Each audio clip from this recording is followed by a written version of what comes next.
আরবি ভাষা আসসালামু আলাইকুম প্রিয় ভিউয়ার, আশা করি সবাই ভালো আছেন। দেশ ও প্রবাস ভাই বোনেরা, আজকে আরেকটি আরবি নতুন ভিডিওর পক্ষ থেকে সবাইকে স্বাগতম। আরবিমূলক ভিডিও সহজভাবে শেখানো হয়। আজকের আরবিমূলক ভিডিও আমরা যারা নতুন তাদের জন্য খুবই গুরুত্বপূর্ণ, কাজের ক্ষেত্রে চলাফেরার ক্ষেত্রে প্রয়োজন। প্রথমে আরবি পরে বাংলা, যাতে বুঝতে সহজ হয়। তাই বন্ধুরা, ভিডিওটা না টেনে শেষ পর্যন্ত দেখবেন আর আমার চ্যানেলটি সাবস্ক্রাইব করবেন, পাশে থাকা বেল আইকনটি বাজিয়ে রাখবেন। আমি আর বেশি কথা বলবো না, আরবি ভাষা শিখে শুরু করা যাক। হুয়া কাল্লাম আনা অর্থ হচ্ছে সে আমাকে বলছে। সে আমাকে বলছে আরবিতে বলে হুয়া কাল্লাম আনা। এখানে হুয়া অর্থ হচ্ছে সে বা তিনি, কাল্লাম অর্থ হচ্ছে কথা বলা, আনা অর্থ হচ্ছে আমি বা আমাকে। তাহলে আমরা শিখলাম হুয়া কাল্লাম আনা অর্থ হচ্ছে সে আমাকে বলছে। হুয়া মা কাল্লাম আনা অর্থ হচ্ছে সে আমাকে বলেনি। সে আমাকে বলেনি আরবিতে বলে হুয়া মা কাল্লাম আনা। এখানে হুয়া অর্থ হচ্ছে সে বা তিনি, মা কাল্লাম অর্থ হচ্ছে বলিনি, মা অর্থ না, কাল্লাম অর্থ বলা। মা কাল্লাম বলিনি বা বলে নাই, আনা অর্থ হচ্ছে আমি বা আমাকে। তাহলে আমরা শিখলাম হুয়া মা কাল্লাম আনা অর্থ হচ্ছে সে আমাকে বলেনি। হুয়া মিতা কাল্লাম আনা অর্থ হচ্ছে সে আমাকে কখন বলছে। সে আমাকে কখন বলছে আরবিতে বলে হুয়া মিতা কাল্লাম আনা। এখানে হুয়া অর্থ হচ্ছে সে বা তিনি, মিতা অর্থ হচ্ছে কখন বা কবে। হুয়া মিতা সে কখন বা সে কবে, কাল্লাম অর্থ হচ্ছে কথা বলা, আনা অর্থ হচ্ছে আমি বা আমাকে, কাল্লাম আনা আমাকে বলছে। তাহলে আমরা শিখলাম হুয়া মিতা কাল্লাম আনা অর্থ হচ্ছে সে আমাকে কখন বলছে। আনা কাল্লাম তু হুয়া অর্থ হচ্ছে আমি তাকে বলেছি। আমি তাকে বলেছি আরবিতে বলে আনা কাল্লাম তু হুয়া। এখানে আনা অর্থ হচ্ছে আমি, কাল্লাম অর্থ হচ্ছে কথা বলা, কাল্লাম তু বলেছি বা বলেছিলাম, হুয়া অর্থ হচ্ছে সে বা তাকে। তাহলে আমরা শিখলাম আনা কাল্লাম তু হুয়া অর্থ হচ্ছে আমি তাকে বলছি। ইনতা মিতা কাল্লাম তু হুয়া অর্থ হচ্ছে তুমি কখন তাকে বলছো। তুমি কখন তাকে বলছো আরবিতে বলে ইনতা মিতা কাল্লাম তু হুয়া।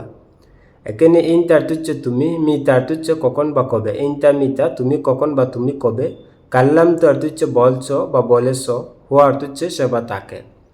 তাহলে আমরা শিখলাম ইনতা মিতা কাল্লাম তো হুয়া অর্থ হচ্ছে তুমি কখন তাকে বলছো বা তুমি কবে তাকে বলেছিলে। আনা বা কাল্লাম হুয়া অর্থ হচ্ছে আমি তাকে বলবো। আমি তাকে বলবো আরবিতে বলে আনা বা কাল্লাম হুয়া। এখানে আনা অর্থ হচ্ছে আমি, বা কাল্লাম অর্থ হচ্ছে বলবো, হুয়া অর্থ হচ্ছে তাকে বা সে। তাহলে আমরা শিখলাম আনা বা কাল্লাম হুয়া অর্থ হচ্ছে আমি তাকে বলবো। ইনতা শরাব শাহি অর্থ হচ্ছে তুমি চা খাবে। তুমি চা খাবে আরবিতে বলে ইনতা শরাব শাহি।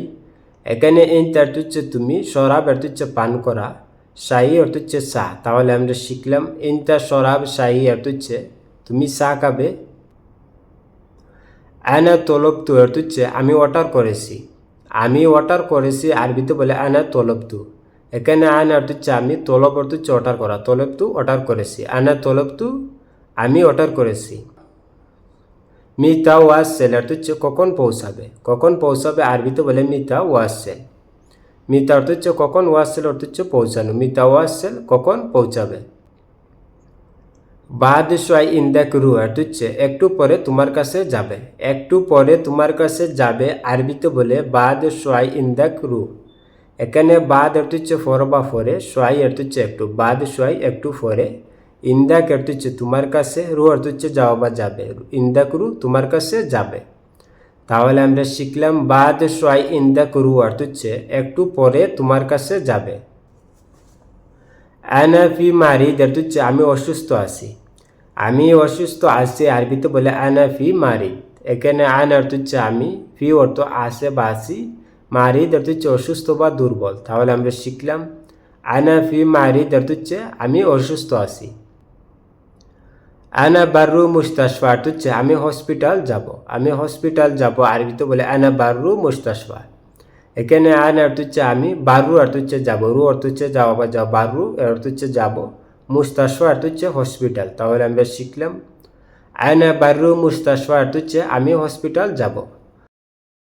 ওয়েন তবিব অর্থ হচ্ছে ডাক্তার কোথায়। ডাক্তার কোথায় আরবিতে বলে ওয়েন তবিব। এখানে ওয়েন অর্থ হচ্ছে কোথায়, তবিব অর্থ হচ্ছে ডাক্তার। তাহলে আমরা শিখলাম ওয়েন তবিব অর্থ হচ্ছে ডাক্তার কোথায়। ইয়েস মুশকিলা ইনতা অর্থ হচ্ছে তোমার কি সমস্যা। তোমার কি সমস্যা আরবিতে বলে ইয়েস মুশকিলা ইনতা। এখানে ইয়েস অর্থ হচ্ছে কি, মুশকিলা অর্থ হচ্ছে সমস্যা, ইনতা অর্থ হচ্ছে তুমি বা তোমার। তাহলে আমরা শিখলাম এস মুশকিলা ইনতা অর্থ হচ্ছে তোমার কি সমস্যা। আনা তাবান শোয়া অর্থ হচ্ছে আমি একটু ক্লান্ত। আমি একটু ক্লান্ত আরবিতে বলে আনা তাবান শোয়া। এখানে আইন অর্থ হচ্ছে আমি, তাবান অর্থ হচ্ছে ক্লান্ত, শোয়া অর্থ হচ্ছে একটু বা কিছু। তাহলে আমরা শিখলাম আনা তাবান শোয়া অর্থ হচ্ছে আমি একটু ক্লান্ত। ইনদাক ফি তামিন অর্থ হচ্ছে তোমার কি বিমা আছে। তোমার কি বিমা আছে আরবিতে বলে ইনদাক ফি তামিন। এখানে ইনদাক অর্থ হচ্ছে তোমার বা তোমার কাছে, ফি অর্থ আছে, তামিন অর্থ হচ্ছে বিমা। তাহলে আমরা শিখলাম ইনদাক ফি তামিন অর্থ হচ্ছে তোমার কি বিমা আছে। ইন্দি তামিন অর্থ হচ্ছে আমার বিমা আছে। আমার বিমা আছে আরবিতে বলে ইন্দি তামিন। ইন্দি অর্থ হচ্ছে আমার বা আমার কাছে, তামিন অর্থ হচ্ছে বিমা। তাহলে আমরা শিখলাম ইন্দি তামিন অর্থ হচ্ছে আমার বিমা আছে। কেফ কাসার ইয়াদ হাগ্গাক অর্থ হচ্ছে কিভাবে তোমার হাত ভাঙছে। কিভাবে তোমার হাত ভাঙছে আরবিতে বলে কেফ কাসার ইয়াদ হাগ্গাক।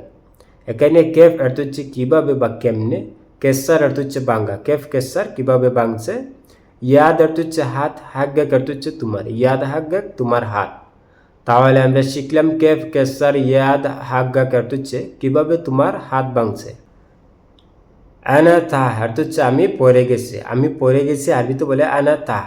এখানে আনা অর্থ হচ্ছে আমি, তাহ অর্থ হচ্ছে পড়ে যাওয়া। আনা তাহ অর্থ হচ্ছে আমি পড়ে গেছি।